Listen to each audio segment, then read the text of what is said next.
Who is the Antichrist? The scriptures prophesy that he will rise one day to political power.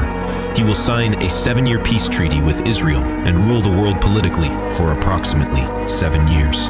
He will be blasphemous, and he will declare his works divine. He will probably be a smooth politician. He might even oppose traditional marriage. I wouldn't be surprised if he were married to a man. He will deceive all human beings and gain great power from Satan. This is called the tribulation period. During the tribulation, there will be 7 years of pain, injustice, and hardship. Many people will die because of the suffering during that time. Everyone who buys and sells must have a mark on their right hand or on their forehead. Unless you take that mark, you cannot buy or sell. It will be hard to be a Christian in those days. Paul talked about the rapture. The day is coming when we will be caught up at the sound of a trumpet, and the dead will rise first. We will be with Christ, and the world will enter into the tribulation period, when the church is removed from the earth. But then, what will happen when the tribulation is over? According to the scriptures, there will be a millennial reign of 1,000 years. But where will the devil be during all that time? According to the scriptures, he will be bound up. And what will the world be like during those 1,000 years? There will be world peace. Then the devil will be released for one more battle, in which he will be destroyed. All evil will be cast into the lake that burns with fire. Well, what happens to everyone who wasn't in Jesus?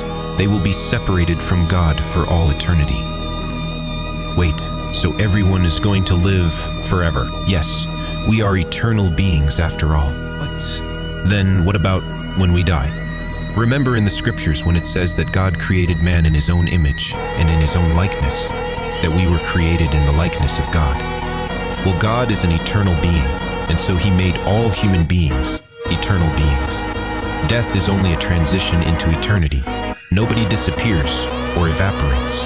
Everyone either goes to eternal damnation or eternal glory. People who die separate from God are eternally separated.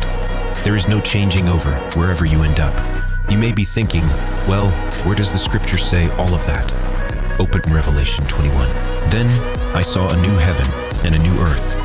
For the first heaven and the first earth had passed away, and there was no longer any sea.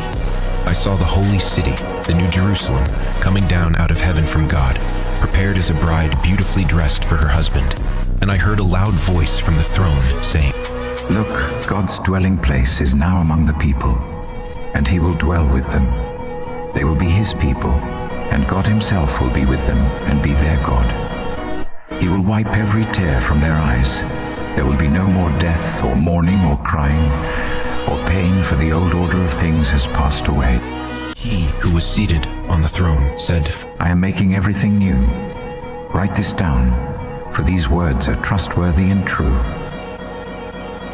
It is done.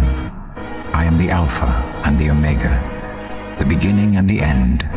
To the thirsty I will give water without cost from the spring of the water of life. Those who are victorious will inherit all this, and I will be their God, and they will be my children.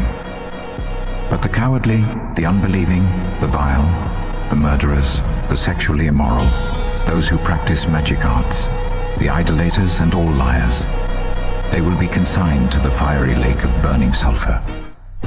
God is going to dwell with mankind, a reunited family in the new earth. We're not going to be floating on clouds forever. The heaven we know is temporary. God is going to recreate this earth after he destroys it with fire. We will live in a new earth with new sinless bodies, with new water, new trees, new food, and new colors. No more tears and no more pain. A life of bliss, just as God always intended.